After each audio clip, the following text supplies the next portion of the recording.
நாங்கள் ஒரு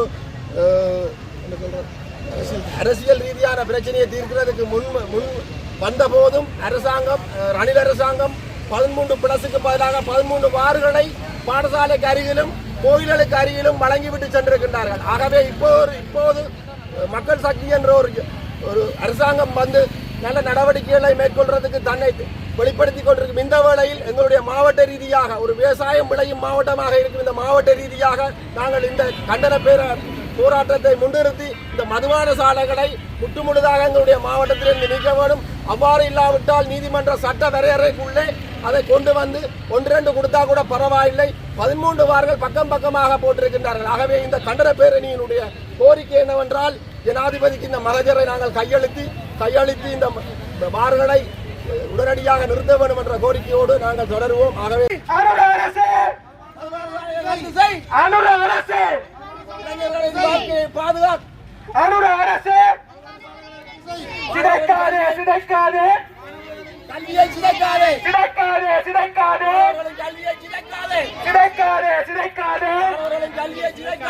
மாவட்டத்திலே அண்மை காலமாக அதிகரிக்கப்பட்ட மதுபான சாலைகளில் சம்பந்தமாக அண்மையில் நடந்த அரசாங்க அதிபர் மாநாட்டிலே என்னாலே இந்த விடயம் பிரஸ்தாபிக்கப்பட்டிருந்தது.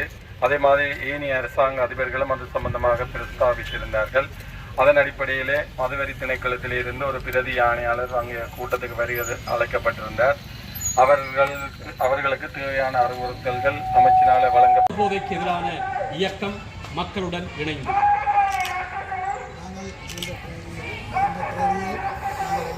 மாவட்ட ஒருங்கிணைப்பு தலைவருக்கும் மற்றது பாராளுமன்ற உறுப்பினர் எல்லாருக்கும்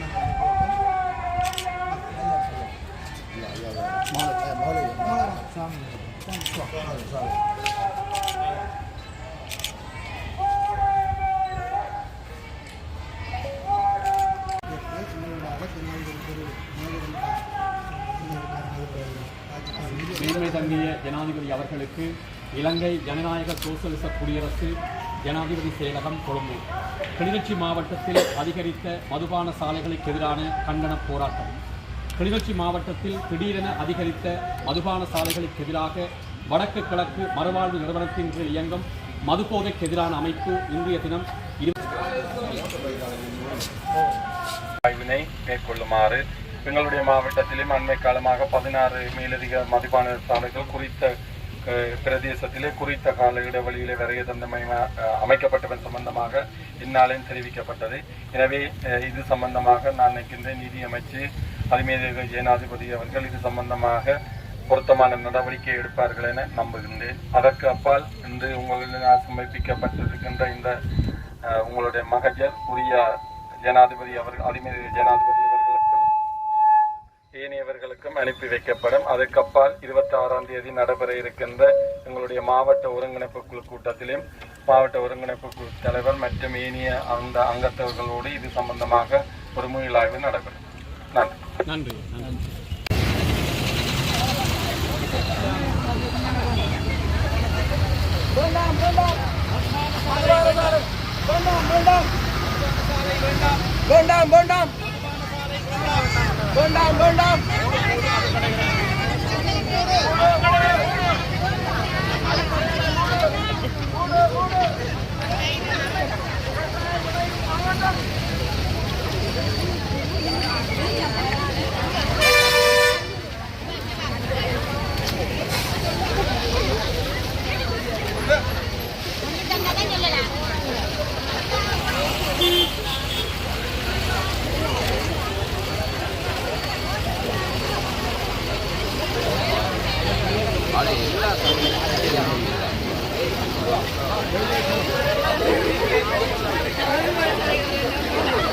காலை வணக்கம்.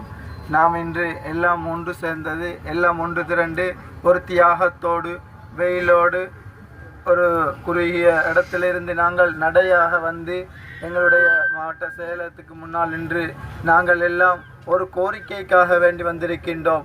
என்ன கோரிக்கை? எமது சமூகம் ஒரு வாழும் பொழுது ஒரு மக்களுடைய ஒரு இன்னல் இல்லாம ஒரு செயலின் மூலமாக ஒரு மனிதன் கஷ்டப்படாம ஒரு குடும்பமாக இருக்கலாம், ஒரு ஊராக இருக்கலாம், யாராக இருந்தாலும் ஒரு குடிபானத்தின் மூலமாக மதுபானத்தின் மூலமாக யார் கஷ்டப்படாமல் வாழ வேண்டும் என்ற நோக்கத்துக்காக வேண்டி நாம் அனைவரையும் சந்தித்து மாவட்டத்தில் உள்ள பெரியார்கள் இன்னும் ஜனாதிபதி போன்ற நாங்கள் எல்லாத்துக்கும் கோரிக்கை கடிதங்களை நாங்கள் வழங்கி இருக்கின்றோம். இருந்தும் கூட இப்போது மக்களால் ஏண்டிய அளவு நாங்கள் முயற்சி செய்து கொண்டிருக்கின்றோம்.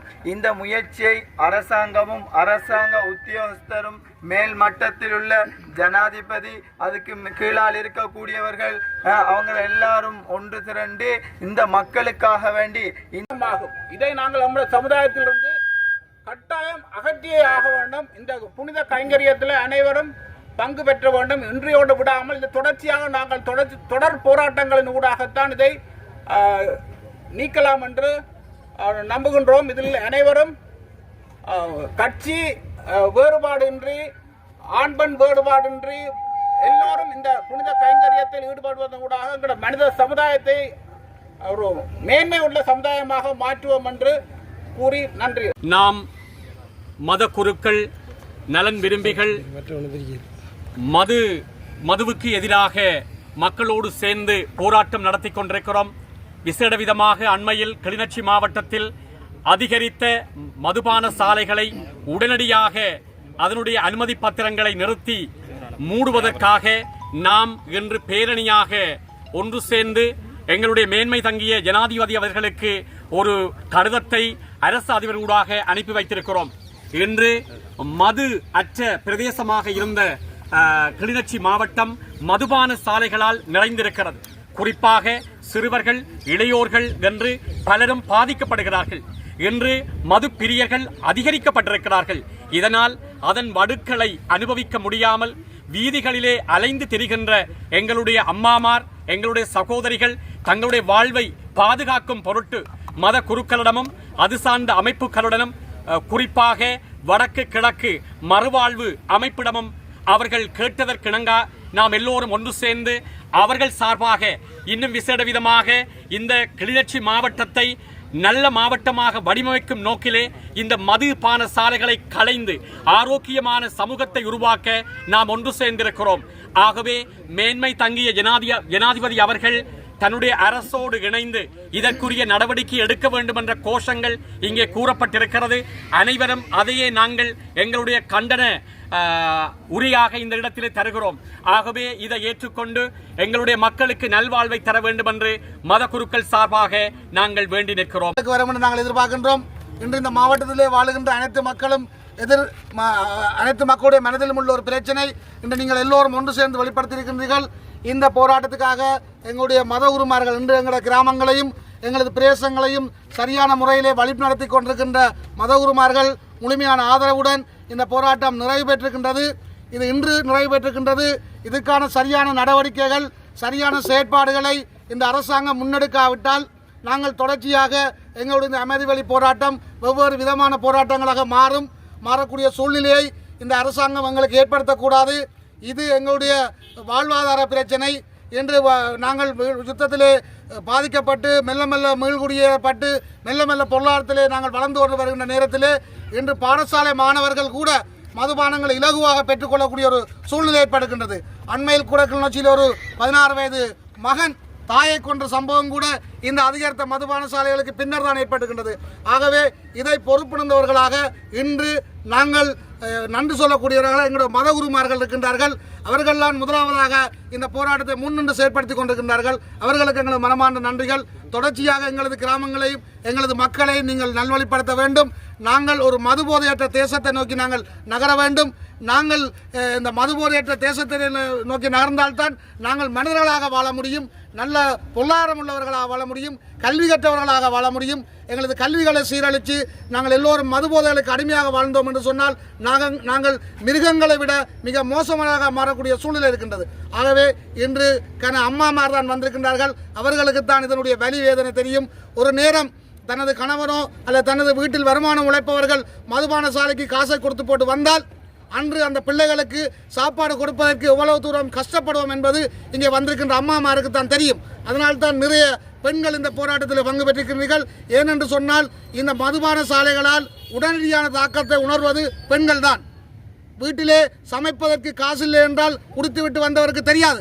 ஆனால் அங்கே அடிப்படையில் இருக்கின்ற அம்மாமாருக்கு தான் தெரியும் ஒரு நேரம் சாப்பாட்டுக்கு என்ன செய்வதென்று. ஆக இவ்வாறான அதிகரித்த மதுபான சாலைகள் நிப்பாட்டப்பட வேண்டும். அந்த மதுபான சாலைகள் இருந்தால் கசிப்புகள் இல்லாமல் போகும் என்று சொல்லுகின்றார்கள். மதுபான சாலைகளை நிப்பாட்டினால் கசிப்பு உற்பத்தி அதிகரிக்கும் என்று. இந்த கூற்று போலீசாருக்கான கூற்றாக இருக்கின்றது. சட்டவிரோதமாக இயங்குகின்ற கசிப்பு உற்பத்தி நிலையங்களை போலீசார் உடனடியாக கட்டுப்படுத்த வேண்டும். இல்லை என்று சொன்னால் அந்த அதிகாரங்களை போலீசார் எங்களுக்கு தர வேண்டும். நாங்கள் அவர்களை கட்டுப்படுத்துவோம். ஆகவே நாங்கள் சட்டத்தை கையில் எடுக்க விரும்பவில்லை.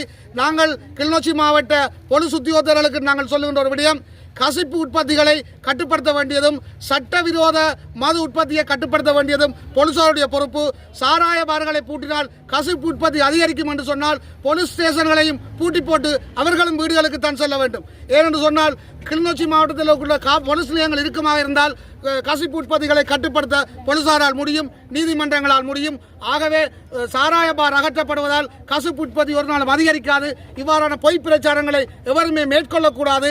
போலீசார் இது தொடர்பான சரியான நடவடிக்கை எடுக்க வேண்டும் என்று கூறி இந்த போராட்டத்திலே பங்கு பெற்றி இருக்கின்ற மதகுருமார் சில கருத்துக்களை உங்களுக்கு வழங்குவார். முதலாவதாக நான் பிரஸ்தாபிச்சேன்னா வேறு மாவட்ட அரசாங்க அதிபர்களும் பிரஸ்தாபித்தவ என்னோட அமைச்சின் செயலாளர் அப்போ அந்த எக்ஸைஸ் கமிஷனரை எக்ஸைஸ் மதவெறி ஆணையாளர் இந்த பிரதி ஆணையாளரை உடனே கொழும்புக்கு கூப்பிட்டு கொழும்பிலாம் நடந்த கூட்டம் அரசாங்க அதிபருமாங்க அப்போ கூப்பிட்டு இந்த இது சம்பந்தமாக என்னை மாதிரி ரிவ்யூ பண்ணிடணுமெண்டு நான் எதிர்பார்க்கிறேன். ஏனென்றால் அவர்களுக்கு அந்த அறிவுறுத்தல் வழங்கப்பட்டிருக்கின்றது. எங்கட மாவட்டம் இல்லை பல்வேறு மாவட்டங்களில் இது பிரச்சனை இருக்கின்றது. பல அரசாங்க அதிபர்களால் ரைஸ் பண்ணப்பட்டது. அப்போ நான் நினைக்கிறேன் ஒரு விரைவில் ஒரு தீர்மானம் உங்களுக்கு வரலாம்னு நினைக்கிறேன். இது சம்பந்தங்களுக்கு அந்த அறிவுறுத்தல் வழங்கப்பட்டிருக்கின்றது. எங்கட மாவட்டம் இல்லை பல்வேறு மாவட்டங்களில் இது பிரச்சனை இருக்கின்றது. பல அரசாங்க அதிபர்களால் ரைஸ் பண்ணப்பட்டது. அப்போ நான் நினைக்கிறேன் ஒரு விரைவில் ஒரு தீர்மானம் உங்களுக்கு வரலாம்னு நினைக்கிறேன். 26ஆம் தேதி கூட